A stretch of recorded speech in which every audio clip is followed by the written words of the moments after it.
this shows, a tremendous amount of what we can do. Now, you see that these posts here are sunk into the concrete. Our system is such that they had the choice. You can either sink them into the concrete or you can surface mount them.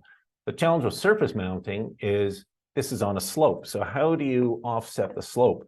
And for years, we've had customers complaining about how do I shim or do I core drill or I got to plan in advance and have a form.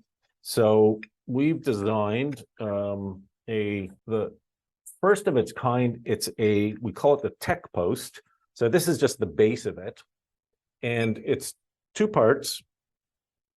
And you can see that it's cut a bit on the diagonal, both halves. And as you rotate it, I'll try to rotate it, you can see that it offsets the angle. So you can have it, you can attach it afterwards on the surface of the concrete without having to shim. You just dial it in. There's actually a scale on the bottom. You can see 1 to 12 or 1 to 8, whatever it needs to be. And then on the goes the post, and it's perfectly vertical to the eye. And 1 bolt, that's all it is. Goes on wood, concrete, whatever surface you need to.